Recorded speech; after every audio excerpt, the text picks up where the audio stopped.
Anbiya mursalin wa ala alihi wa sahbihi ajma'in. Asyhadu an la ilaha illallah wahdahu la syarika lah, asyhadu anna Muhammadan abduhu wa rasuluhu la nabiyya ba'da. Mari kita mulai kajian kita dengan membaca basmalah. Bismillah. Bersyukur kita kepada Allah Subhanahu wa taala yang masih terus memberikan nikmat yang tak terhingga kepada kita. Kita masih diberikan kehidupan, umur yang panjang, kesehatan dan juga kesempatan. Wabil khusus kita masih diberikan nikmat iman, nikmat Islam, nikmat ibadah, nikmat menuntut ilmu agama yang sampai pagi ini Allah berikan kepada kita. Mudah-mudahan nikmat iman Islam ini terus Allah sampaikan hingga akhir hayat kita. Mudah-mudahan kita semua nanti menghadap Allah dalam keadaan husnul khatimah. Amin ya rabbal alamin. Salawat dan salam marilah kita sampaikan kepada junjungan kita semua Nabi besar Muhammad sallallahu alaihi wasallam dan juga kepada keluarga beliau, para sahabatnya, serta umat yang istiqomah di sunnah beliau hingga hari kiamat. Mudah-mudahan kita semua tak bisa istiqomah di sunnah Nabi semaksimal semampu kita bisa. Mudah-mudahan kita semua nanti di hari kiamat bisa mendapat syafaat dari beliau dan kita bisa berkumpul di surganya Allah beserta keluarga dan orang yang kita cintai. Amin ya rabbal alamin. Alhamdulillah hari ini kita bisa lanjutkan kaji kita. Kemarin kita sudah bahas ya prinsip hidup yang keempat. Hari ini kita masuk prinsip hidup yang kelima. Sebagaimana saya sampaikan kemarin, ini ada 7 prinsip. Ya, sebenarnya bukan hanya 7, kalau bisa 9 boleh, 11 boleh, dibikin ringkas juga boleh. Ya, bahkan ada sahabat tuh yang saya katakan kemarin, satu pun dia bisa minta cuma. Ya Allah, kasih satu prinsip hidup yang nggak akan kutanya-tanya lagi kepada orang setelah engkau, kayak begitu. Ya. Nah maksudnya satu tuh menjadi pengikat semua, maksudnya begitu. Ya, jadi dalam hidup ini kalau kita punya prinsip, ya, prinsip itulah yang mengikat sikap, perilaku, ya cara berpikir kita, nah, kira-kira begitu. Maka dia menjadi prinsip. Nah masuk kita pada kaji kita, ya 4 udah kita bahas. Kemarin yang pertama, prinsip hidup pertama adalah hidup adalah ibadah. Ya, hidup adalah untuk ibadah kita kepada Allah. Ibadah dalam arti sempit maupun ibadah dalam arti luas. Ibadah dalam arti sempit yaitu ibadah mahdhah, ritual, salat, puasa, ya, haji, umroh, zakat, baca Quran, zikir, ya. Ibadah-ibadah yang bersifat hablum minallah dan juga ada ibadah yang bersifat umum, artinya ketaatan kita kepada Allah Subhanahu wa taala. Setiap perbuatan, setiap perkataan yang kita landaskan kepada ketaatan kepada Allah, maka perbuatan dan perkataan itu menjadi ibadah. Itulah yang dimaksud dengan wa ma khalaqtul jinna wal insa illa liya'budun. Ya, tidak akan kuciptakan jin dan manusia kecuali mereka itu, manusia dan jin itu beribadah kepada Allah. Artinya taat atas segala aturan-aturan Allah. Nah kemudian kedua juga kita bahas kemarin, yang namanya hidup itu juga untuk diuji. Jadi hidup untuk ujian. Ya, tidak ada seorang manusia pun kecuali pasti diuji oleh Allah Subhanahu wa taala. Laki-laki, perempuan, besar, kecil, kaya, miskin, ya, terkenal, orang biasa, semuanya kena uji. Ya, jadi gitu. Jadi untuk itulah oleh karenanya karena hidup adalah ujian, maka kita tidak boleh terlena dengan kehidupan ini karena semua adalah ujian. Jadi harus hati-hati, dapat nikmat hati-hati, dapat musibah pun juga harus hati-hati. Ya, karena semua adalah ujian. Nah, yang ketiga, kemarin kita udah bahas bahwa masalah rezeki. Bahwa rezeki itu sumbernya, pemilik utamanya adalah Allah Subhanahu wa taala. Karena itu gantungkan rezeki kepada Allah, bukan kepada kerja. Ya, jadi gitu. Kerja itu hanya sebagai sarana karena Allah perintahkan. Ya, kalau Allah perintahkan kita disuruh kerja, ya kita kerja. Makanya ketika Allah suruh kita tidak kerja pun kita tidak kerja. Contoh ketika sholat Jumat berkumandang atau sholat wajib azan berkumandang, kita disuruh meninggalkan semua itu, kita beribadah kepada Allah. Bahkan ketika disunatkan 10 hari terakhir Ramadan pun, Allah suruh kita berhenti kerja. Disuruh kita untuk itikaf. Ya, walaupun hukumnya sunnah. Tapi itu merupakan perintah yang sangat dianjurkan bagi kita. Jadi kalau karena niat kerja itu adalah karena melaksanakan perintah Allah, ya kita berhentinya pun ya kita karena perintah Allah juga. Kira-kira gitu. Yang keempat kemarin kita udah bahas ya bahwa jadikan seluruh pengeluaran harta kita itu sebagai infak. Ini prinsip-prinsip ini akan bikin kita tenang. Ya, orang yang punya prinsip, orang yang punya hidupnya punya prinsip itu pasti akan tenang. Nggak akan terombang-ambing karena dia punya prinsip. Nah, biasanya nggak punya prinsip itu yang hidupnya terombang-ambing. Kena ujian dikit udah goyang, kena masalah dikit sudah tumbang gitu. Ya, kena nikmat dikit langsung sombong dan lain sebagainya. Kalau kita punya prinsip dalam hidup, insya Allah nggak akan goyang. Ya, bahasa kitanya goyang dikit lah gitu, nggak sampai jatuh atau tumbang. Ya, jadi begitu. Nah, sekarang kita masuk pada prinsip yang kelima. Ini prinsip yang mungkin agak lama kita bahasnya, karena yang kelima ini agak jarang kita bahas. Ya, ini hari ini kita memperdalam. Kalau yang lain sudah sering. Kelima ini agak lama nanti kita bahas ya. Mungkin 3 kali pertemuan atau 4 kali pertemuan. Nah, prinsip yang kelima ini adalah puncak daripada iman atau ibadah itu adalah ma'rifatullah atau mengenal Allah istilah. Jadi ujung atau puncak dari kita beriman itu atau dari beribadah yang kita bahas nomor 1 tadi itu adalah mengenal Allah. Artinya level kita harus sampai ke situ. Ya jangan sampai kita sudah sekian tahun beribadah sama Allah pun nggak kenal. Kenal dalam artian bukan sekedar sebagai Tuhan pencipta alam. Kalau cuma kenal sebagai Tuhan pencipta alam, ya nggak banyak beda juga kita sama orang kafir. Orang kafir kalau ditanya pun dalam Al-Quran dikatakan, ya man khalaqas samawati wal ardo, ya la yaqulunna Allah. Kalau ditanya kepada orang kafir siapa pencipta alam semesta, mereka bilang ya Allah. Jadi gitu. Ya, jadi kalau kita cuma hanya mengenal Allah sebagai Tuhan semesta alam, ya nggak ada bedanya kita dengan orang kafir dalam konteks itu. Harus jauh daripada itu. Pengenalan kita terhadap sifat-sifatnya, ya, pengenalan kita terhadap apa yang Allah harapkan atau inginkan untuk kita, apa yang Allah tidak inginkan untuk kita. Itu kita harus tahu betul. Kita mengenal Allah. Ya, jadi demikian. Nah, di sini pembahasan kita nanti agak lama karena pembahasan ini yang belum pernah atau jarang kita bahas. Yang sering membahas ini biasanya orang-orang ahli tasawuf biasanya pembahasan ini. Ya. Nah, sebenarnya kalau kita nggak ada masalah dengan tasawuf, cuman kadang-kadang karena banyak tasawuf yang sudah menyimpang, akhirnya banyak kita menjauh. Ya, tidak mau belajar, tidak mau mengkaji, padahal bagus itu. Cuman jangan sampai ya kita ikut pada penyimpangannya. Banyak juga ahli tasawuf yang bagus-bagus. Ya, seperti misalnya di zaman para sahabat itu kan macam Abu Dzar Al-Ghifari itu ahli tasawuf itu, Abu Hurairah itu ahli tasawuf. Ya.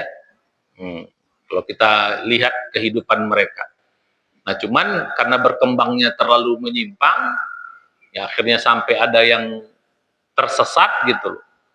Ya, menganggap dirinya Tuhan, sudah bersatu dengan Tuhan. Istilahnya orang Jawanya bilang manunggaling kaulo gusti. Nah, udah berapa? Udah bersatu sama Tuhan. Nah, ini kan enggak benar. Kita mana mungkin kita bisa bersatu sama Tuhan. Ya, jadi gitu. Nah, jadi masuk kita pada kaji kita ini. Bahkan kalau dalam orang tasawuf itu kan mereka sampai punya tingkatan ke tingkatan kan. Tingkatan yang paling cetek katanya orang muslim itu adalah tingkatan syariat katanya. Tingkatan kedua adalah tingkatan tarekat, misalnya.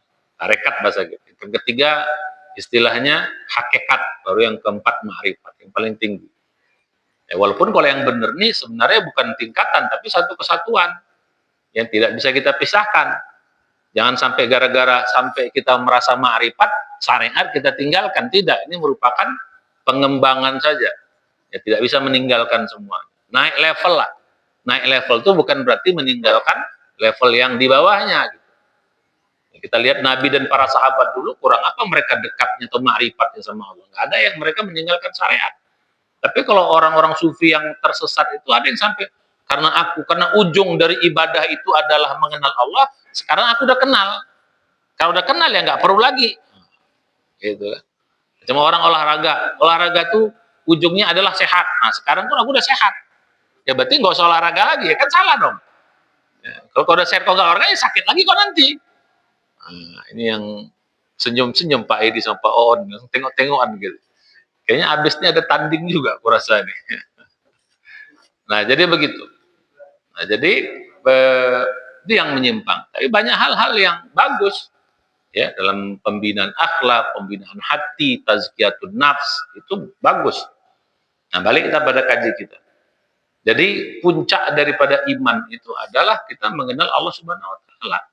Nanti ujungnya baru namanya mahabbah. Tak kenal maka kalau sudah kita kenal, masa kita akan muncul rasa cinta. Makanya kalau ada yang namanya mahabbah, tingkatannya itu mahabbah, cinta. Nggak mungkin kita bisa cinta sama Allah kalau kita nggak kenal. Nah, jadi kita beribadah, kita taat sama Allah, kita ngaji, kita sedekah, kita puasa, kita zikir, kita baca Quran. Semua kegiatan-kegiatan ketaatan itu harus sampai pada kita mengenal Allah. Kalau dalam orang Jawa bilang, witing trisno jalaran soko kuleno. Ah, orang Jawa ngerti. Yang non Jawa manggut-manggut aja. Pak On orang Jawa atau orang Jawa juga ya, tapi Jawa Barat. Nah jadi gitu. Nah jadi kita ini ibarat masuk rumah gitu loh. Sempatlah kita masuk rumah, tapi kita nggak ketemu sama tuan rumah, nggak kenal sama tuan rumah, kan aneh. Jadi gitu, kita masuk rumah gitu kan, tapi kita nggak kenal sama tuan rumahnya, nggak bisa ketemu sama tuan rumah. Atau kalau ketemu tapi nggak kenal, kan aneh. Jadi kalau gitu selama ini pertemuan ngapain aja? Jadi kan kira-kira gitu. Nah, jadi kalau kita mau masuk rumah itu kan tujuannya kan pengen dekat, pengen kenal baik sama yang tuan rumah. Kira-kira gitu perumpamaan. Sama juga dalam agama ini. Masa udah ibadah sekian lama nggak kenal-kenal sama Allah kan gitu. Kan aneh. Berarti something wrong, ada yang salah. Atau mungkin ada yang kurang. Ya, jangan-jangan jalannya udah benar cuman kurang kan gitu. Ibarat saya bilang dulu misalnya air kita udah panasin tapi nggak mendidih gitu. Titik didihnya nggak pernah sampai. Ya gitu. Ada dua kemungkinan, apinya terlalu kecil atau ya wadahnya terlalu besar. Atau jangan juga apinya besar, wadahnya nggak besar, tapi sebentar kan nggak bisa juga gitu, nggak nyampe juga. Ya harusnya memanaskan kira-kira 10 menit baru mendidih. Ya, kita mungkin 5 menit udah dimatiin apinya. Ya pantas lah nggak mendidih. Nah jangan-jangan kita kepada Allah juga gitu, nggak nyampe-nyampe. Karena apa? Baru naik dikit, turun lagi. Macam saya bilang dulu main ular tangga. Ya gitu. Baru naik tangga, tiba-tiba kena ular, turun lagi, nggak nyampe-nyampe itu. Nah, ya kenapa? Jadi kurang intensitasnya. Jangan-jangan. Nah, jadi pada hari ini kita akan bahas itu. Ya, ada 3 bahasan kita tentang mengenal Allah. Ini pertama, itu sedikit sebagai pengantar ya. Jadi itu sebagai pengantar. Kalau kita sudah kenal, apa untung? Sekarang kita masuk. Apa untungnya kita harus mengenal Allah? Apa untungnya? Dan apa ruginya? Ya, itu pembahasan pertama. Apa untungnya, apa ruginya? Yang kedua, apa saja modal yang mesti kita kembangkan untuk bisa kita mengenal Allah Subhanahu wa taala. Sebenarnya modal itu udah dikasih sama Allah. Cuman mungkin kita tidak maksimal menggunakannya. Modal itu udah kasih. Ya, cuman kita tidak maksimal menggunakannya. Salah satu contohnya ibadah, itu salah satu modal atau alat untuk kita mengenal Allah. Cuman ibadahnya tadi saya bilang tanggung. Bisa kurang banyak, bisa kurang bagus, atau jangan-jangan kurang ikhlas. Nah, kan kira-kira begitu. Nah, jadi gitu. Jadi banyak sarana yang Allah siapkan untuk kita mengenal Allah Subhanahu wa taala. Cuman nggak kita gunakan secara maksimal, akhirnya nggak nyampe-nyampe. Nggak ketemu-ketemu, kira-kira begitu. Yang ketiga, ya bahasan kita bagaimana caranya. Dengan modal itu bagaimana caranya biar kita mengenal, ini yang penting itu nomor tiga ini. Supaya kita yang udah senior-senior ini harusnya sudah sampai pada level itu, kira-kira begitu. Saya nggak bilang tua lah ya. Ya, tua itu kan urusan angka saja, it just a number katanya. Ya, umur itu kan hanya angka, tapi intinya kan senioritas itu, seniornya. Ya, ada orang yang muda bisa jadi senior kan? Gitu. Ada yang tua tapi junior terus kan gitu. Nggak tamat-tamat kajinya. Nah, jadi gitu. Nah, jadi masa udah senior ini kajinya masih yang cetek-cetek terus ya, bukan kita merendahkan, tapi harus naik dong. Gitu. Ibarat kuliah, ibarat sekolah, masa SD terus. Nggak nyampe S1, nggak nyampe S2, apalagi ijazahnya palsu. Kan gimana tuh coba misalnya kan? Nah, jadi ngaku-ngaku aja kan gitu. Loh kok Ustadz lari ke situ sih gitu. Ya, boro-boro apa namanya, nunjukkan aja tak berani, apa susahnya sih kan gitu. Nah, balik daripada kaji kita. Nah, jadi masuk kepada yang ketiga ini, bagaimana caranya. Mungkin kita sebagian sudah tahu caranya tapi belum lengkap. Nah, kira-kira gitu. Itu bilang tadi ada yang kurang ya, atau jangan-jangan ada yang salah juga gitu. Supaya nanti manfaatnya kita dapat gitu. Manfaat dari ibadah yang kita selama ini kerjakan tuh dapat. Jadi gitu. Ya, karena saya bilang tadi ujung daripada ibadah itu adalah untuk mengenal Allah. Nanti kita bahas dalil-dalil kan gitu.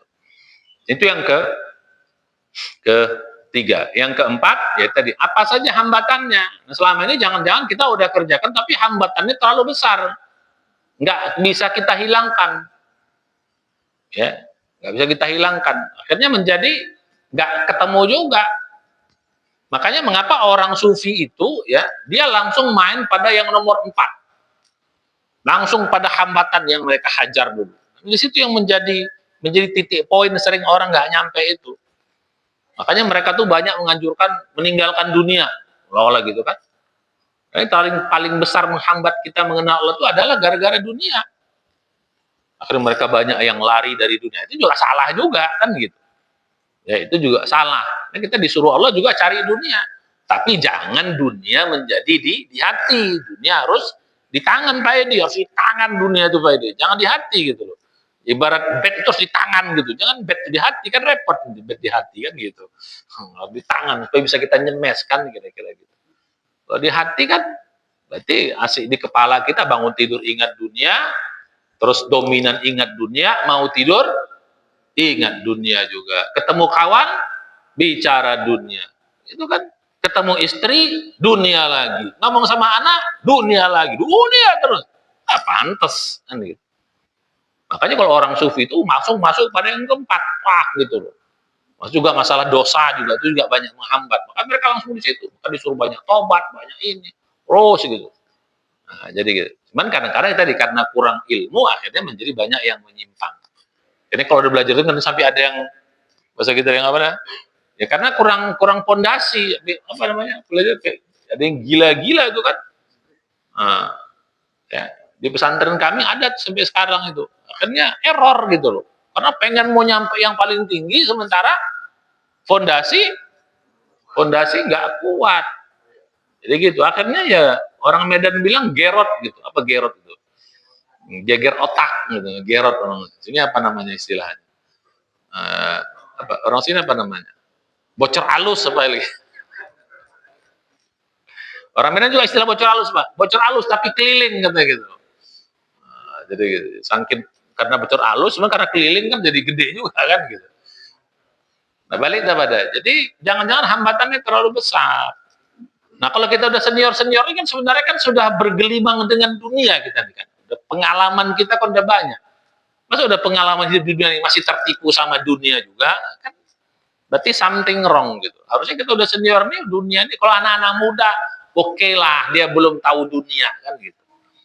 Ya, atau orang baru tobat oke lah dia belum tahu. Ya kita yang udah senior ini udah sholat 30 tahun, 40 tahun, udah puasa, udah ngaji, udah ini. Bahkan kita ngaji aja udah berapa tahun nih? Dari 2002 sampai 2026, 24 tahun kita ngaji. Ini kalau udah kuliah kan udah S berapa kita nih? Nah, udah S berapa kita nih? Ya, coba misalnya SD 6 tahun, pakai TK lah, oke lah pakai TK dah gitu. Walaupun dulu kita belum ada TK. TK 2 tahun, SD 6 tahun, 8 tahun, SMP, SMA 6 tahun, 14 tahun, S1 4 tahun. Ya.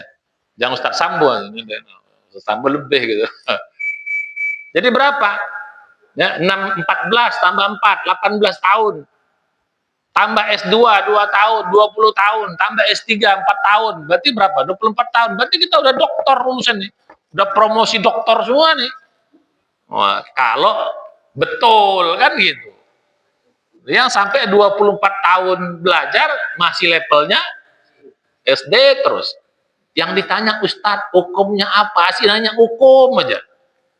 Kalau dalam kelompok kita Pak, kok nanya hukum terus? Hukum itu angka 3 kita bilang gitu kan. Ada Pak Edi langsung ketawa dia. Apa pula kata Ustadz ini. Nah jadi begitu. Asih nanya hukum aja. Apa hukumnya ini? Apa hukumnya itu? Udah tua.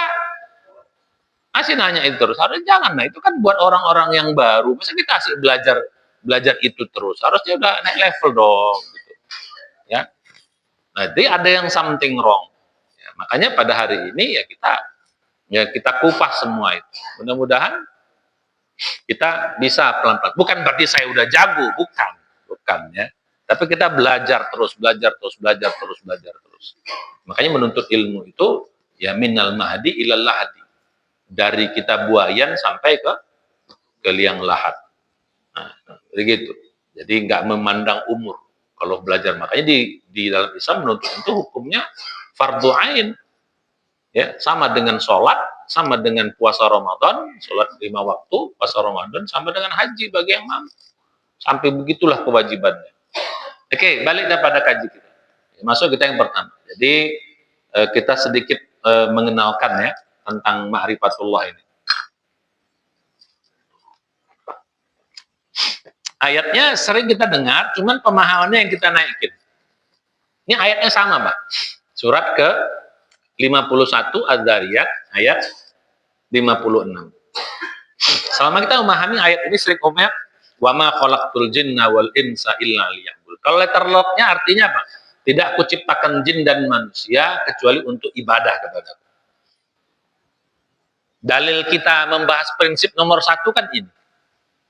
Ya, tidak akan kuciptakan jin dan manusia kecuali untuk ibadah. Yang kita bahas kemarin ada ibadah umum, ada ibadah khusus, ada ibadah mahdoh, ada ibadah ghairu mahdoh.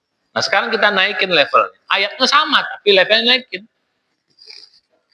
Nah kalau kita lihat dalam tafsir Ibnu Katsir, ya, dalam tafsir Ibnu Katsir ada tafsir yang besar lainnya, yang dimaksud dengan liya'budun itu artinya maknanya liya'rifun. Jadi pemahamannya tidak mengubah ayat, tapi pemahamannya tidak kuciptakan jin dan manusia kecuali untuk mengenalku.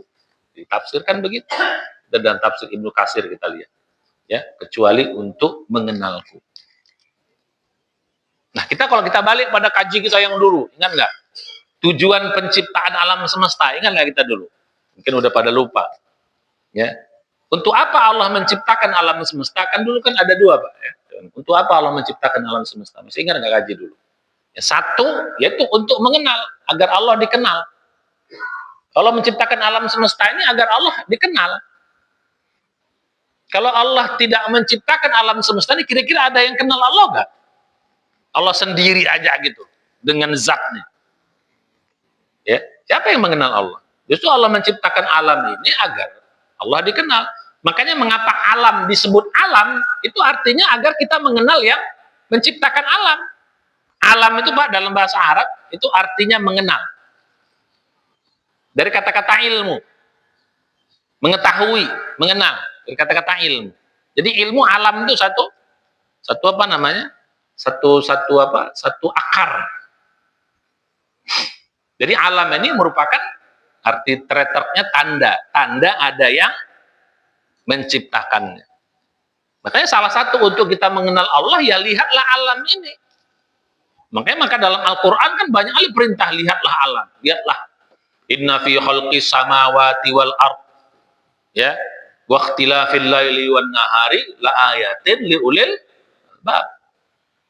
Pada penciptaan langit dan bumi, bertukarnya siang dan malam sebagai tanda-tanda. Kalau dalam Al-Quran bisa disebut alam, bisa disebut dengan ayat. Ayat itu sama dengan alam, tanda. Tanda-tanda adanya yang menciptakan alam.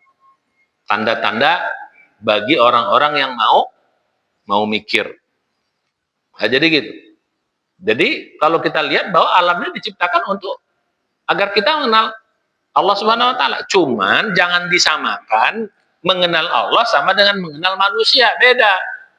Kalau dalam konteks manusia, dulu saya ulang, dalam konteks manusia antara yang mengenal, yang dikenal, yang untung, yang dikenal kan paling untung jadi orang dikenal dalam konteks manusia. Makanya orang selalu pengen viral. Biar apa? Biar apa? Biar dikenal. Oh, kenal kan hebat, ya kan? Ustadz aja kalau terkenal amplopnya lebih tinggi kan gitu. Nah, yang terkenal. Sekali ketemu 20 juta dipasang tarif. Kalau bilang ustadz receh, ustadz Sambo ya lah kan gitu. Yang terkenal tuh lain. Ngundangnya aja, ngantrinya, wah harus sekian bulan dulu sebelumnya. Pakai manajer, pakai apa. Untung pasti yang terkenal itu. Gitu. Kemana-mana di servis, kemana-mana orang selfie kan gitu. Ya kan itu enaknya jadi orang terkenal dalam konteks manusia. Makanya semua orang pengen jadi terkenal karena banyak dapat keuntungannya. Nah, ini jangan disamakan dengan Allah gitu. Kalau Allah sebaliknya, yang untung yang mengenalnya. Nah, Allah tidak mengambil untung. Mau seluruh makhluk beriman, mau seluruh makhluk ibadah, mau seluruh makhluk taat, tak bertambah kekuasaan dan kemuliaan Allah. Sebaliknya seluruh makhluk kafir pun gak akan mengurangi sedikit pun, walau seujung jari dari, walaupun bahkan haruskan tidak lebih daripada setetes air dibandingkan seluruh lautan itu. Kayak begitu coba. Ya, dalam hadis itu gitu kan. Kalau semua orang berdoa, semua jin dan manusia ya gitu, dan Allah kabulkan doa itu tidak mengurangi kekuasaan Allah. Padahal dikabulkan semua doa orang-orang itu.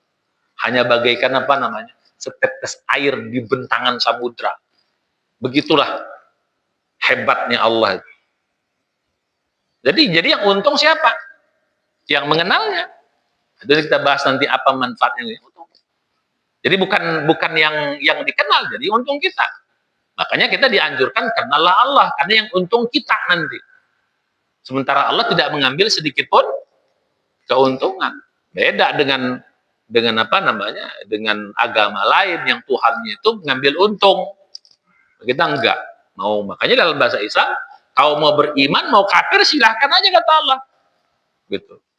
Mau kafir silahkan.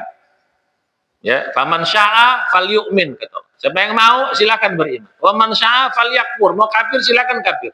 La ikraha fiddin. Enggak ada paksaan dalam agama. Silahkan kata Allah.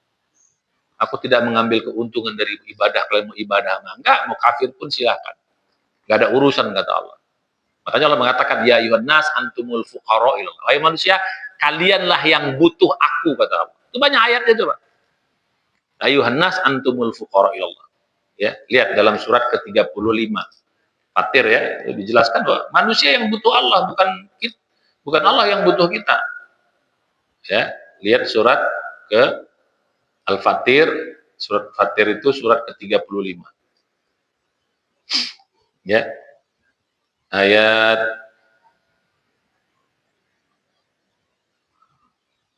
ya, ini dia. Ayat 16. Ya ayuhan nas, ayat 15, sorry. Wahai manusia, antumul fuqara ilallah. Kalian semua adalah butuh kepada Allah. Ya, wallah wal ghaniyul sedang Allah tuh maha kaya, ya, artinya tidak butuh makhluknya, al-hamid, lagi maha terpuji. Iyasa yudhibkum wa ya'ti bi khalqin jadid. Kalau dia mau dihambiskannya kalian semua, dihancurkannya kalian semua. Wa ya'ti bi khalqin jadid, dan dia mendatangkan penciptaan atau makhluk yang baru. Wa ma dzalika 'ala Allahi bi'aziz. Tidak sulit bagi Allah melakukan yang demikian. Balik pada kaji kita. Jadi, untuk apa Allah menciptakan manusia? Untuk apa Allah menciptakan alam semesta? Untuk dikenal. Yang kedua, untuk apa? Agar bisa merasakan kebaikannya. Kalau Allah sendiri aja, Pak, siapa yang tahu bahwa Allah itu maha baik? Kan nggak ada tahu. Dengan Allah, lagi-lagi Allah menciptakan alam ini, yang untung siapa? Kita. Dengan diciptakan, kita merasakan Allah maha pengasih, maha penyayang, maha pemberi rezeki. Tahu, untung. Lagi-lagi yang untung siapa? Makhluk, bukan Allah. Allah nggak ngambil untung. Nah, jadi dalam kaji kita di sini, bahwa tidaklah aku ciptakan jin dan manusia, kecuali untuk mengenal Allah SWT. Jadi ibadah itu, Pak, ujungnya harus kenal, kira-kira gitu. Ujung dari sholat kita, ujung dari puasa kita, ujung dari sedekah kita, ujung dari iman kita, ujung dari baca Quran kita, ujung dari segala macam kebaikan dan ketaatan kita harus sampai kepada kita kenal sama Allah. Kalau nggak kenal berarti something wrong. Bukan saya katakan percuma, nggak percuma, tapi sayang gitu loh. Ya, masuk rumah nggak kenal sama yang punya rumah, kan sayang. Malah nanti di akhirat, ibu-ibu, bapak-bapak, kenikmatan yang paling tinggi itu bukan masuk surga, Pak. Bukan mendapatkan kenikmatan surga, bukan. Itu cetek tuh nanti. Justru kenikmatan yang paling top nanti di akhirat tuh ketika kita melihat Allah. Itu yang paling top. Ini receh nanti nih. Ketemu bidadari, Pak Edi, itu receh tuh Pak Edi. Ya. Apa dia? Jadi angku ini mantap kali Pak Edi. Ya. Receh semua tuh Pak. Dapat bidadari, dapat nikmat, minta apa aja ada. Pokoknya kita menggambarkan saking hebatnya nikmat surga tuh nggak pernah bisa terlihat oleh mata, nggak pernah terdengar oleh telinga, bahkan terlintas oleh hati manusia, kata Nabi itu. Mala ainun ro'at, kata Nabi, yang tidak pernah terlihat oleh mata manusia. Wala udhunun sami'at, tidak pernah terdengar oleh telinga manusia. Bagaimana nikmatnya surga. Wala khotoro, tidak pernah juga terlintas ya ala qalbil basar, di hati manusia. Tidak pernah terberita. Jadi kalau surga itu bisa terbayang oleh kita, berarti bukan surga aja. Kira-kira gitu. Jadi sampai apa, Pak? Terbayang pun tidak. Itu sangkin apa namanya? Nggak bisa kita bayangkan kenikmatan. Itulah tafsir dalam surat, lihat dalam surat As-Sajadah. Ini kalau hari Jumat biasa dibaca para imam. Disunnahkan kita membaca hari Jumat itu surat As-Sajadah di rakaat pertama, dan Al-Insan di ayat di surat yang kedua. As-Sajadah itu surat 32. Coba kita lihat, ya, ada tentang surga di situ. Ayat berapa belasnya itu? Nah, ya, ayat 17-nya. Fala ta'lamu nafsun ma ukhfiya lahum min qurrati a'yunin jazaan bima kanu ya'malun. Tidak pernah atau tidak akan diketahui satu jiwa pun ma ukhfiya lahum, apa-apa yang Allah sembunyikan bagi mereka, maksudnya di surga. Jadi kenikmatan itu Allah sembunyikan, ya, tidak ada seorang manusia pun yang tahu. Min qurrata'inin, dari berbagai macam kenikmatan yang menyejukkan mata. Jazaan bima kanu ya'malun, balasan bagi orang-orang yang beramal soleh. Jadi dalam ayat ini Allah jelaskan, nggak ada yang tahu bagaimana nikmatnya, indahnya surga. Nggak ada yang tahu. Di hadis jelaskan, tidak pernah terlintas tidak pernah terlihat, tidak terdengar sampai terlintas. Begitulah nikmatnya. Hebat nggak? Hebat, dia bilang. Tapi kalau di sana nanti, itu kalah itu dengan apa? Ketika kita melihat Allah. Itulah kenikmatan yang paling top. Kalah semua itu. Nah, itu buah dari apa? Buah dari mengenal Allah Subhanahu wa Ta'ala. Maka dalam surat Al-Qiyamah itu apa? Wujuhun yawma idzin nadhirah ila rabbiha nadhirah.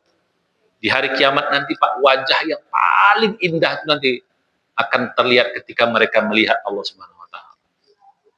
Ini hebat ayat, nggak bicara surga, tapi bicara kenikmatan yang paling top itu nanti adalah ketika kita melihat Allah Subhanahu wa taala. Nah, ini hanya bisa bagi orang-orang yang mengenalnya. Ya kalau kita nggak kenal, gimana mau nengok? Kenal aja enggak. Makanya di dunia ini harus kita bisa mengenal Allah Subhanahu. Jadi gitu. Jadi sholat kita, termasuk ngaji kita ini, Bapak ngaji yang sudah sekian puluh tahun ini harus nyampe. Nah, kira-kira begitu. Jangan sampai kita nggak nyampe. Sayang. Bisa bilang, kalau anak muda, orang baru tobat, orang baru masuk Islam, oke lah. Kita nggak bahas para bajingan yang di luar sana, Pak, ya. Yang ngomong banyak omon-omonnya, itu nggak kita bahas. Ya, jadi gitu. Nggak kita bahas itu. Yang kita bahas yang sudah sudah beribadah begitu lama, sayang. Jadi itu maksud dari kemarin kita bahas. Jadi Allah menciptakan alam semesta, termasuk jin dan manusia, ujungnya harus apa? Mengenal Allah SWT. Berarti kalau nggak kenal, berarti apa? Ada yang salah, atau ada yang kurang, mesti kita perbaiki. Kalau saya mengatakan tidak ada yang salah lah, tapi ada yang kurang, jangan-jangan. Ternyata kurangnya banyak kali pula, kan gitu. Kalau kurangnya satu, kurang dua sih, yang baik dia kurang kaki satu dia, nah itu kurangnya 5 itu bukan kurang namanya. Jadi gitu. Kalau kita bahas ke dalam syafaat, Pak, nanti orang yang dapat syafaat itu orang yang kurang dikit gitu loh. Kalau kurang yang banyak nggak bisa dapat syafaat. Syafaat itu artinya penggenap, jadi kata-kata syafaat itu artinya menggenapkan. Jadi kalau yang namanya menggenapkan itu apa? Iya, kurangnya dikit. Kalau kurangnya banyak, berapa kebutuhanmu? 5 juta. Berapa kurangnya? Dikit lagi, Pak. Pinjam duit dong saya. Berapa kurangnya? 4 juta. Itu bukan kurang itu. Pinjam uang kurang dikit katanya. Kebutuhannya 5 juta. Berapa kurangnya? 4 juta. Itu bukan kurang namanya. Nah, jadi gitu. Nah, baliklah pada kaji kita. Nah, jadi jangan-jangan ada yang kurang. Ya. Jadi sehingga kalau saya ngomongkan tidak ada yang salah, tapi ada yang kurang. Akhirnya jadi ibarat masuk rumah cuman sampai teras atau cuman sampai ruang apa namanya itu? Yang ruang tamu lah bahasa kitanya. Nggak cepat sampai ruang tengahnya. Atau ibarat masuk Masjidil Haram cuman masuk pintu masuknya, nggak sempat nyampe ke Ka'bah. Kan masa sayang masuk Masjidil Haram tidak sempat kita sampai ke Ka'bah, kan sayang. Justru keindahan kita masuk Ka'bah itu kita bisa melihat Ka'bah. Maka melihat Ka'bah itu kan salah satu amal soleh juga, Pak. Makanya nanti kalau di Ka'bah itu sholatnya kita bukan kiblat, memandangnya bukan memandang tempat sujud, Pak, memandangnya kiblat. Nengok Ka'bah kita kalau di sana. Kalau di sini kan kita mandang wajah mata kita melihat apa? Melihat tempat sujud kan. Kalau di Ka'bah itu enggak, kita melihatnya justru melihat Ka'bah. Balik kita pada kaji kita. Jadi itu ya mengenal. Nah sekarang mengenal itu masuk kita pada yang tadi. Untungnya apa? Apa manfaatnya? Apa ruginya? Kalau kita kenal Allah, kan saya bilang tadi. Beda dengan manusia. Kalau manusia yang dikenal yang untung, yang rugi tanda petik yaitu yang mengenal. Tapi Allah tidak. Yang untung itu adalah kita yang mengenal. Apa untungnya? Kalau kita kenal Allah Subhanahu wa taala. Nah, yang pertama, untungnya kita mengenal Allah, ya. Jadi dunia ini akan terasa kecil, Pak. Dunia ini akan terasa kecil. Begitu kita mengenal Allah, dunia ini akan terasa kecil. Selama ini mengapa kita menganggap dunia ini besar? Karena kita nggak kenal Allah. Makanya Allahu Akbar. Kita menganggap jabatanlah yang besar, kedudukanlah, hartalah, kepopularitas, semua kita nggak besar. Padahal sebenarnya itu receh semuanya. Kita menganggap besar karena ya kita menganggap, wow ini besar banget. Padahal ada yang jauh lebih besar dari siapa? Allahu akbar. Ya kita belum kenal. Ya kalau kita dengar Allah, maka dunia ini akan terasa kecil. Dunia ini akan terasa, bahasa kitanya ringan. Dunia ini akan terasa mudah. Itu pertama itu. Jadi inti itu disebut. Itu kita kenal Allah yang Allah Maha Besar itu, maka dunia ini akan terasa kecil. Nah efeknya, begitu kita sudah kenal dunia terkecil, efeknya apa? Ini akan bikin kita tidak pernah takut, akan tenang, nggak pernah gelisah, nggak pernah galau, nggak pernah stres, apapun yang terjadi. Stresnya kita ini gara-gara apa? Ya gara-gara kita menganggap dunia ini besar, jadi akhirnya kita stres. Seolah-olah dunia ini segala-galanya. Bahkan maaf, sampai mati pun kita takut, kan gitu. Kenapa takut mati, Pak? Coba jawab, kenapa takut mati? Ada yang bisa jawab nggak?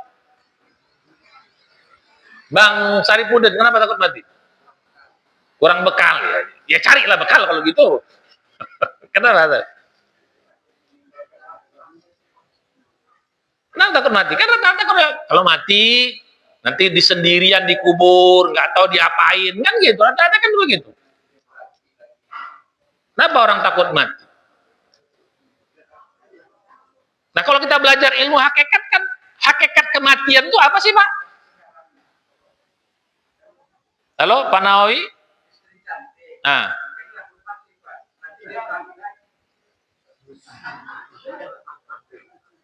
Apa ini Pak? Ya kalau udah tua kan istri kita kan nggak muda lagi juga. Oke, balik pada kaji kita. Ya, jadi kenapa orang banyak takut mati? Nah kalau kita belajar ilmu hakikat kan mati itu kan hakikatnya kan ketemu Allah, betul? Kan ilmu hakikat juga betul. Mati itu kan makanya kita kata innalillahi wa inna ilaihi roji'un. Sering kita katakan berpulang ke rahmat Allah, kan pulang kembali, roji'un, kembali kita kepada yang menciptakan kita. Kita innalillahi milik Allah dan wa inna ilaihi, itu semua kembali. Jadi hakikat kematian itu kan ketemu Allah. Nah sekarang pertanyaan, masa ketemu Allah takut? Nah kan itu kan. Masa ketemu Allah takut? Selama ini kita sholat menyembah siapa? Allah. Berdoa kepada siapa? Minta kepada Allah. Berzikir menyebut nama siapa? Baca Quran, baca kalam siapa? Setiap ibadah diniatkan untuk apa? Loh, jadi selama ini kan ibadah-ibadah kita kan untuk ketemu, apalagi sholat. Itu ketemu Allah. Sehari 5 kali kita ketemu. Minimal. 17 rakaat minimal. Setiap hari. Nah pertanyaannya setiap hari ketemu, setiap hari mengingat namanya, menyebut namanya, tiba-tiba jumpa, takut. Kan saya bilang tadi, ini ada, berarti ada yang salah nih. Something wrong nih. Something wrong berarti. Kok ada yang takut? Berarti ada yang salah. Nah harusnya ngapain takut orang ketemu Allah kok yang kita sembah, yang kita ini. Nah berarti ada yang salah. Kan gitu. Jadi takutnya kita, sedihnya, meninggalkan dunia kok sedih.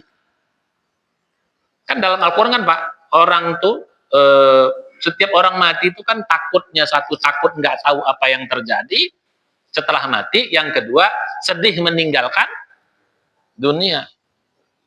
Semua itu sifat manusia itu kan begitu.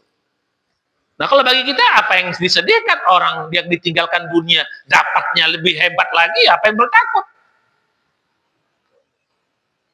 Ya tapi Ustadz jangan sekarang lah Ustadz. Ya, memang sih nggak takut Ustadz, cuman jangan sekarang. Sama aja tuh Pak sebenarnya. Itu bahasa lain aja itu. Kayak gitu ya. Ya Ustadz juga kayak gitu juga, jangan sekarang juga lah ya. Alasannya masih banyak ilmu yang belum saya berikan. Takut juga itu. Oke. Nah jadi efeknya ketika kita menganggap dunia ini besar, ketika kita tidak mengenal siapa yang dibalik dunia, yang menciptakan dunia itu, ini yang bikin kita hidup jadi gelisah. Naik dolar dikit, stres. Padahal kita nggak pernah pakai dolar kan? Itu yang ngomong nggak boleh presiden, Pak Ustadz boleh. Presiden ngomong begitu, dia tanggung jawab, enak aja bilang. dia punya dolar banyak. Jadi begitu. Nah, jadi sering orang stres itu karena menganggap dunia ini adalah akbar. Berarti belum mengenal siapa yang menciptakan alam ini. Berarti kok nggak besar. Kena masalah kok nggak masalah besar.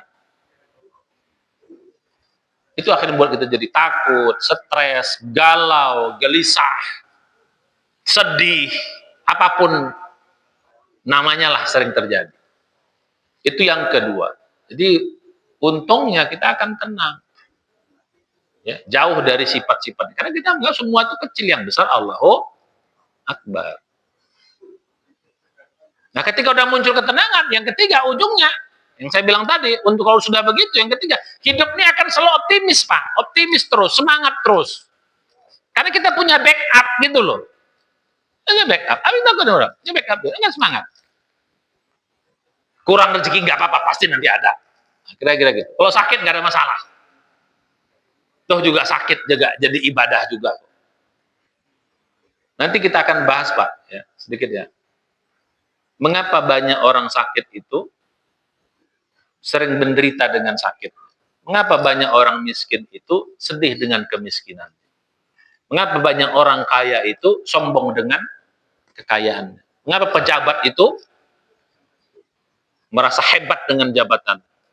Baru jadi presiden udah masuk so jago kali, macam dia yang paling jago. Gitu. Orang kritik udah dibilangnya mau menjatuhkan, gitu kan? Gak ada mau dengar nasihat. Itu bukan di sini, Pak, itu negeri Konoha itu. Oh, di sini presidennya mantap. Apa yang mantap? Nah, jadi baik tadi. Ya.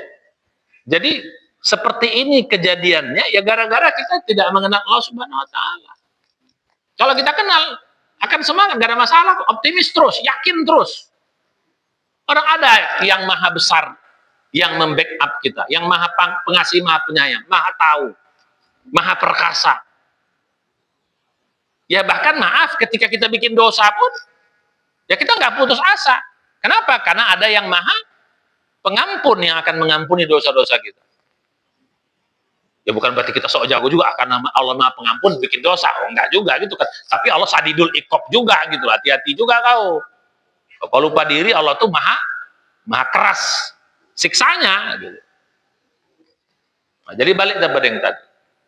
Jadi yang keempat, ya hidupnya akan selalu optimis, yakin, semangat, bergairah. Ujung-ujungnya bahasa kita itu ya tenang, bahagia. Ada yang takut. Yang terakhir, untung itu tidak akan kita takut mati. Tidak takut dalam konteks bukan berani mati juga, ya dalam konteks aku mati aja enggak juga gitu. Ya para syuhada itu kan nggak takut mati semua coba. Ya, jadi gitu. Kita belum sampai kepada level mereka. Tapi minimal ketika ada ketakutan, ya toh juga nanti mati ketemu Allah ini. Kan begitu. Nah, lawannya, ruginya kalau nggak kenal Allah sebaliknya.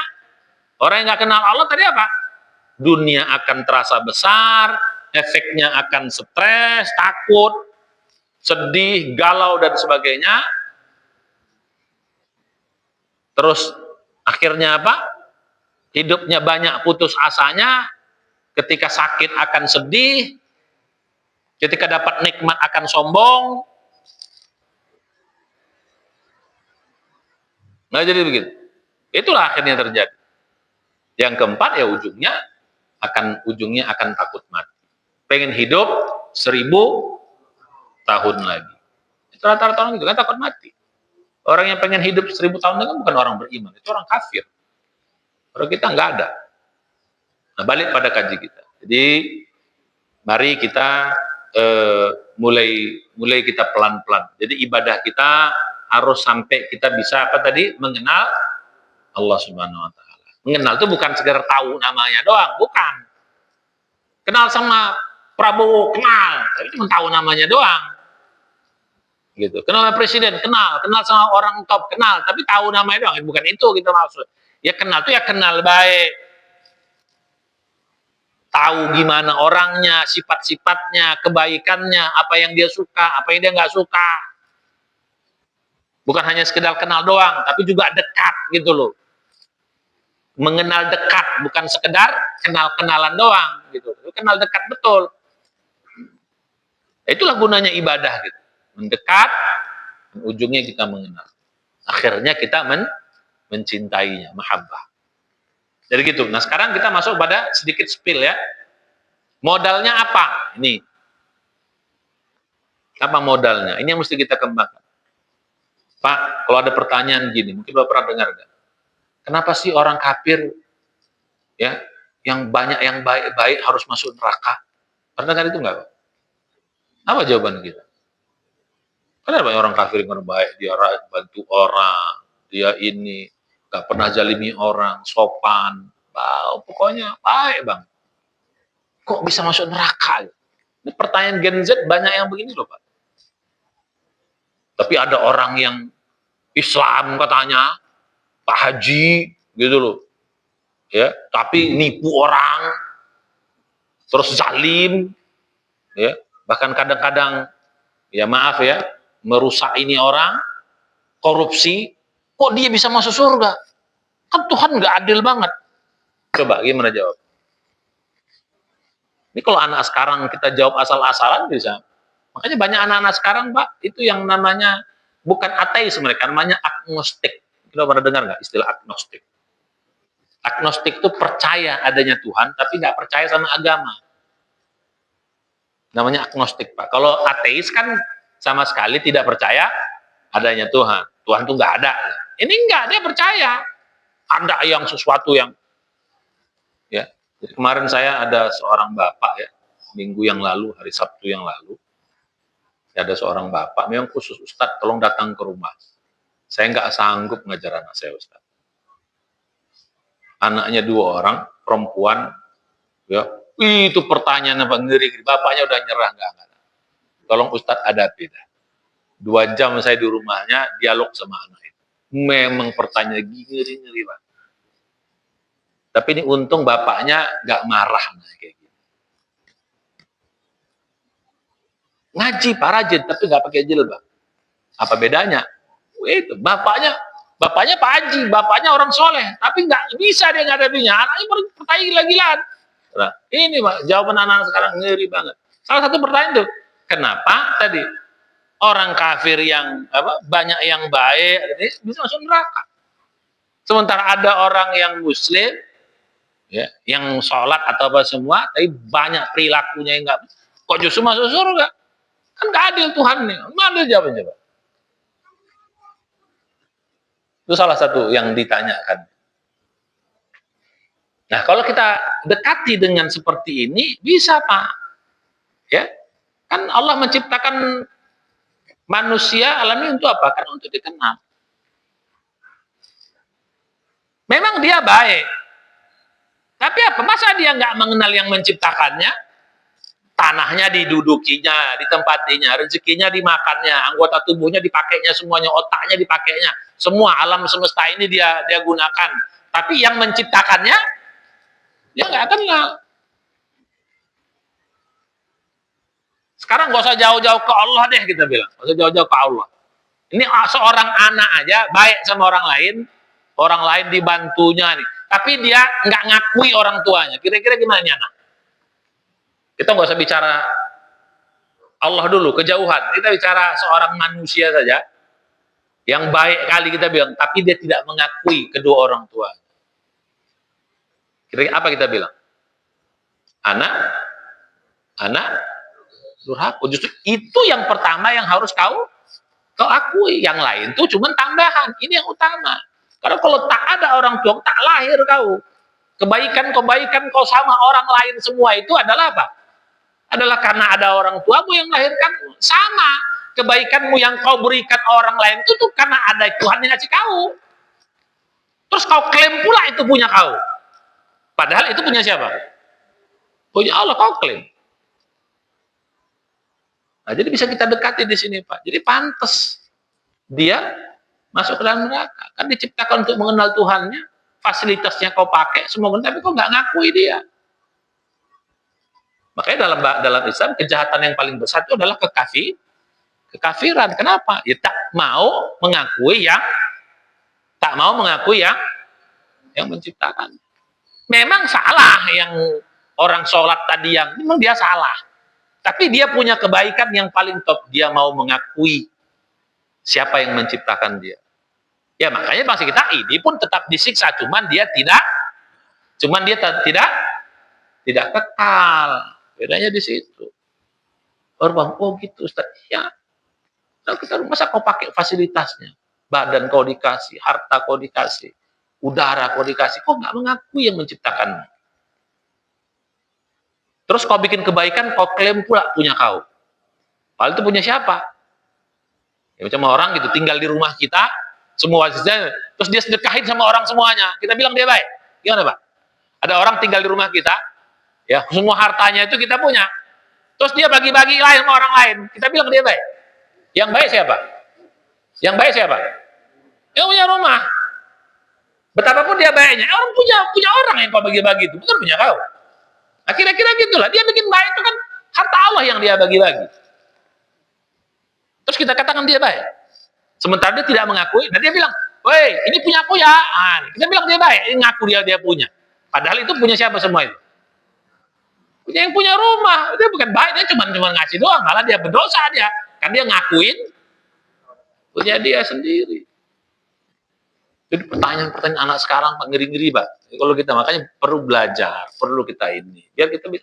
Nah saya bersyukurnya orang murid jamaah kita ini dia nggak mau marahin anaknya. Kalau anaknya pinter gitu loh. Dia pinter aja gitu. Tapi nggak mau marahin anaknya. Ya papa nggak tahu. Papa panggil aja Ustadz nanti tanya aja. Nah, itu. Untungnya lah dia bapak. Kalau sempat macam orang dulu kau nggak betul tampar kau nanti. Oh, udah makin tambah ngeri. Nah, balik dapat yang tadi. Ya, jadi Allah menciptakan alam semesta ini agar kita pantas nggak kita mengenal dia? Pantas. Kenapa? Semua fasilitas dia sudah siapkan. Pantas dong kita mengenal dia. Malah nggak pantas kalau kita nggak. Makanya saya bilang dari dulu, mengapa orang kafir masuk neraka nggak ada yang protes? Karena dia tahu betul bahwa dia salah. Nggak ada Pak. Coba cari ayat maupun hadis. Orang kafir mati protes, Tuhan kenapa aku masuk neraka, itu nggak ada. Nggak ada. Semua rata-rata menyesal. Tahu dia salah sendiri. Nah itulah maksudnya ya, lima modal yang Allah kasih yang kita dalami. Satu, Allah sudah kasih modal namanya ruh yang beriman. Jadi semua manusia Pak punya ruh yang beriman. Jadi ruh kita ini semua sudah beriman Pak. Makanya kalau ada orang kafir itu kebangetan karena ruhnya pada hakikatnya udah beriman, tapi begitu masuk dunia jadi itu lupa deh. Makanya manusia disebut manusia. Manusia itu artinya kan insan bahasa Arab. Insan itu dari kata-kata nasya, yansa, nisyan, artinya lupa. Ya lupa dia hakikat penciptaannya. Jadi ruh yang sudah beriman. Terus dikasih kolbu hati untuk memahami Allah. Dikasih akal, fuad untuk memahami ciptaan Allah. Dikasih mata dan pendengaran yang keempat. Mata dan penglihatan untuk melihat tanda-tanda kebesaran Allah. Yang kelima dikasih pendengaran dan telinga untuk mendengar ayat-ayat Allah. Jadi kita dikasih modal. Harusnya kalau kita pakai modal ini pasti kita kenal sama yang mencipta. Cuma banyak kita nggak pakai. Apa modal pertama? Ruh yang beriman. Yang kedua, hati. Apa beda hati dengan bahasa Arab? Ada kolbu, ada fuad Pak. Kolbu ini berkaitan dengan yang gaib, yang imaterial bahasa kita. Kalau fuad ini hal-hal yang bersifat, ini sering disebut dengan akal, hal-hal yang bersifat fisik. Makanya fuad itu sering diterjemahkan dengan akal. Walaupun sebenarnya maknanya sama-sama hati. Ini hati faknya yang gaib, ini hati yang faknya non gaib. Yang ketiga, yang keempat itu adalah penglihatan dan mata. Dibedakan Pak. Ya, antara apa beda penglihatan dengan mata? Mata itu alatnya, penglihatan itu fungsinya. Ada orang punya mata tapi tidak punya penglihatan. Ada orang punya penglihatan walaupun tidak punya mata. Orang buta wajib beriman nggak? Mata dia nggak punya, tapi penglihatannya Allah kasih. Tidak semua orang punya mata, tidak semua orang punya telinga, tapi penglihatan dan pendengaran Allah kasih sama orang itu. Jadi beda loh Pak. Mata bisa nggak punya, telinga bisa budak, tapi penglihatan dan pendengaran semua orang punya. Dipahami bedanya? Jadi apa? Saya dulu pernah saya cerita begini, orang kampung kami Pak, ada orang buta Pak, dia jualan rokok. Dia bisa bedakan uang 1.000, uang 10.000 bisa dia Pak. Nggak bisa ditipu dia Pak. Memang matanya buta, tapi dia punya penglihatan. Nah, itulah Allah kasih. Itu namanya apa? Mata batin, istilah bahasa kita. Nah ini insya Allah kita akan jabarkan. Ya, Allah kasih apa kita? Dikasih ruh yang beriman, dikasih kolbu, dikasih fuad, dikasih penglihatan, dan dikasih pendengaran. Nah kalau modal ini kita pakai, insya Allah kita semua akan mengenal Allah SWT. Wallahu a'lam bishawab. Kita lanjutkan bulan depan. Jadi apa inti dari ibadah apa? Inti iman adalah mengenal Allah. Mudah-mudahan kita semua bisa mengenal Allah dengan segala macam kemaharahman dan rahimnya. Amin ya rabbal alamin. Ada pertanyaan? Silakan.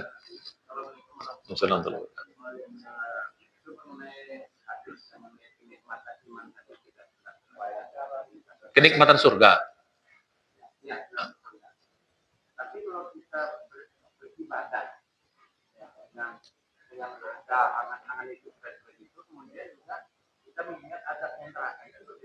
Gak ada masalah, boleh.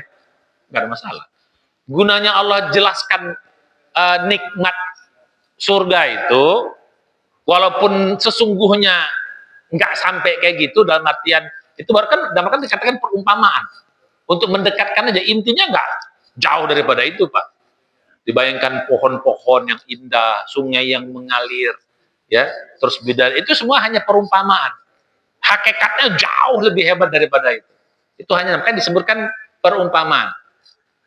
Itulah matalul jannatil lati, so kata perumpamaan surga, bukan sunggar sesungguhnya, itu perumpamaan.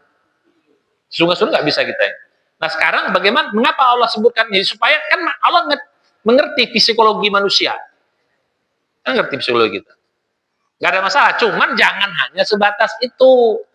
Nah, jadi harus naik level juga. Jangan hanya semata-mata pengen masuk surga saja, jangan. Harus naikkan level dari situ. Karena kalau cuma nanti itu repot. Ya, bagi kalau orang dulu sih imannya udah tinggi, nggak terlalu sulit dia bayangkan surga. Kalau kita sekarang nggak bisa bayangkan surga gimana? Terus dalam sholat surga, surga, surga kan? Ya, nggak ada masalah. Tapi jangan satu. Harus pengen ketemu yang punya surga, harus begitu dong. Lebih top lagi dong. Itu apa kok ibadah? Pengen ketemu yang punya surga, akan top itu, lebih tinggi lagi. Apa namanya levelnya? Bukan sekedar, cuman orang beda, sama kayak orang kerja Pak. Ada orang kerja pengen gaji, nggak salah juga dong, nggak ada masalah. Nah, jadi nggak ada masalah, cuman jangan sampai itu doang. Kalau itu kok bisa naik turun nanti. Nah, begitu kok nggak bisa membayangkan surga, lemes kok nanti. Nah, jadi gitu, nggak ada masalah itu. Tapi jangan sebatas itu. Gitu ya. Makanya Tuhan itu, Allah itu menjelaskannya kan variasinya banyak sekali. Ada jelaskan surga, macam ayat yang kita bahas tadi itu. Ya, surat Al-Qiyamah ayat 20-23 Allah nggak bicara surga. Justru kenikmatan paling tinggi apa? Melihat Allah justru di situ. Nah, jadi gitu. Cuman variasi manusia ada yang mesti diiming-iming dulu baru semangat. Tapi ini pintu masuk, jangan di pintu terus dong, kan gitu. Harus masuk yang lebih tinggi. Nggak apa-apa awalnya karena pengen surga, lama-lama pengen ketemu yang punya surga. Nggak apa-apa takut sama neraka, lama-lama takut sama yang menciptakan neraka. Begitu. Cuman jangan dibilang nggak benar kok, jangan juga. Ini pintu masuk. Nah, gitu. Sayang kalau cuma sampai di situ. Oke, ada pertanyaan lagi, Ibu? Tadi siapa? Ya, Pak Nawawi tadi yang cantik-cantik tadi apa? Oke, kalau nggak ada, mari kita baca hamdalah. Dan doa penutup majelis, alhamdulillah, sudah ada anta. Astagfirullah, assalamualaikum warahmatullahi wabarakatuh.